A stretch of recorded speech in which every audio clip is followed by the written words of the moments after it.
Thank you all so much. I'm incredibly honored. Thank you for those amazing words. I feel so privileged to be here today when you're launching this amazing campaign, Higher Ground. And I have to say how excited I am about this campaign because having worked on the issue of ending violence against women and girls for this many years, it's really at the intersection that it's going to change. The intersection of looking at economic empowerment, the intersection of racism, the intersection of the environment, all the various intersections. It's not a separate issue, violence against women. It's connected to everything. So I'm really, really, really pleased. I think this is an incredible campaign. I also just want to honor the work of NCJW because I feel, I just feel being a progressive Jewish woman, the Jewish progressive women feminist rock, what can I tell you? And And I know that the history of feminism and the history of progressives in the Jewish community and social change, these stories, these communities, these movements are in fact the movements have kept this country, the country that has kept the good parts, the crucial parts of America, and absolutely spread it around the world. So I'm honored to be here with all of you. I just think the work of this organization, your work, your commitment to social change moves me, inspires me, and pushes me to be bigger and bolder in the world.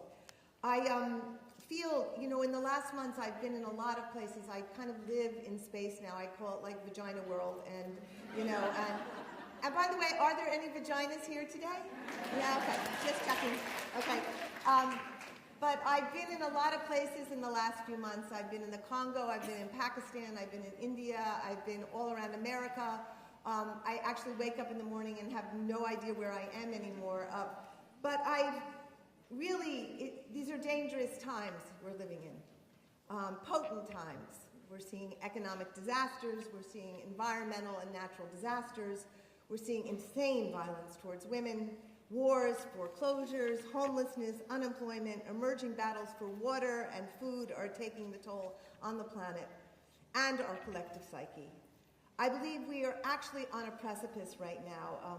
I know that a new paradigm is struggling to be born and to break forth, and a paradigm which knows that protecting the earth, feeding people, honoring women's bodies, giving indigenous people rights to their resources and land, ending racism, homophobia, and sexism are all part of the same story. It's not a separate story.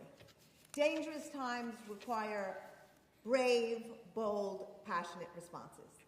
And I believe the future is to a large degree in the hands of women and girls, and vagina-friendly men. I will put them into the same category.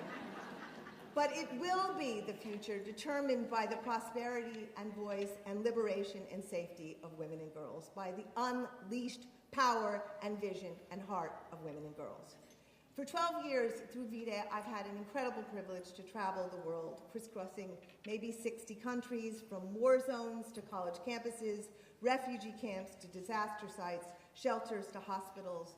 I've been part of an incredible global movement, which many of you in this room have been a part of, ending violence against women and girls. And I'm really proud to say that this year there were over 5,000 events in 1,900 places around the world. I mean, that's a lot of vagina power. And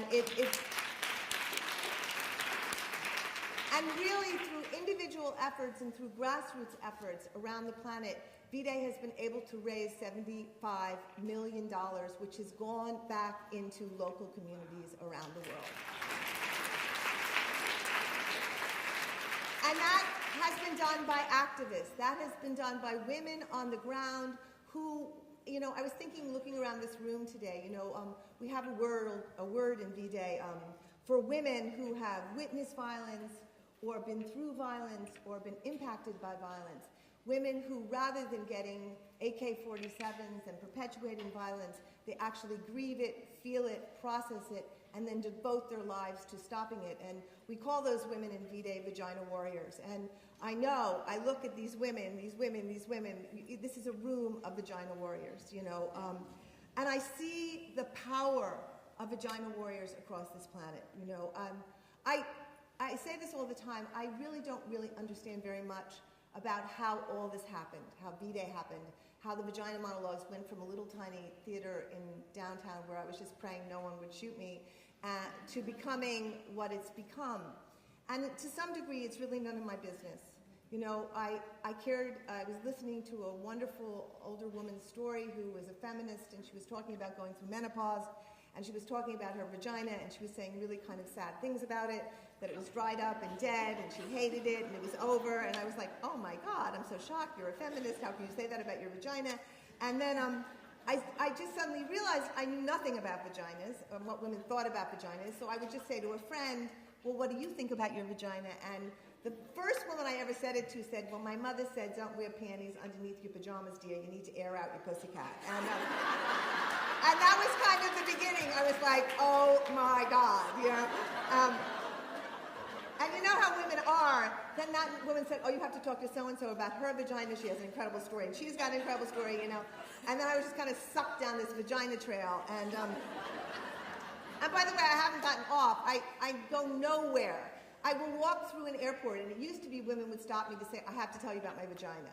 Now, women stop me to tell me they've been in the vagina monologues, you know, which is amazing. But I will say about this movement, and what it indicates to me is that in 12 years, you know, we've spread to 130 countries. In 12 years, we've you know, woman to woman to woman to woman to woman to woman has grabbed and taken this. And the reason is because it's urgent. The reason is because, as the UN says, 1 out of 3 women will be beaten and raped in her lifetime. The reason is because violence is what sustains patriarchy and keeps us all in our place and keeps us from coming into our power and our voice and the necessary vision and resonance and activation which we need if human civilization is going to go on. So I believe that ending violence against women is the most important thing anybody can be doing. It is the crucial centerpiece to everything. And it has been the thing in the center of everything, in every conversation, in every family, in every living room, in every country that has been most ignored, most denied, and most refused in terms of dealing with. Because we all know that if you were to actually end violence against women, women would be free, women would be empowered, women would be safe, and the whole world would shift. I've also seen the power of uttering the word vagina and breaking a taboo. And I've seen how power of art and activism, the coming together of those intersections, can change everything. And I have to tell you, I've been privileged to witness women across the planet breaking silences, changing laws, standing up to clerics and rabbis and priests and husbands and boyfriends and college presidents and fathers. And I've seen men, incredible men, join in this movement and become some of the greatest advocates for the empowerment of women. And I wanted to say one moment here. I'm not going to talk about it a lot today, but I've been in very, very difficult places. The call of V-Day I've essentially lived in the rape mines of the world for the last 12 years. And it's hard. It's not easy. Some days I just have days of grief, to be perfectly honest with you. I'm having a very emotional day today. I think it's seeing, you know, the struggles of women in Haiti who we're dealing with, seeing the women struggling in the Congo, hearing just the stories and seeing what I've seen over the last months in Pakistan, just what women are struggling with, who have no resources, who have lots of resources, how we're still here in 2010 facing the kind of obstacles and pain and atrocities that we're facing in a time where we should have already come to some kind of greater liberation. And the Congo, for me, is a place I've spent a lot of time in the last 3 years. And to be honest with you, have seen the greatest violence on the earth towards women. And I bring that up because to me it's a marker of where, if we go any further past those atrocities, we will be finished as human civilization.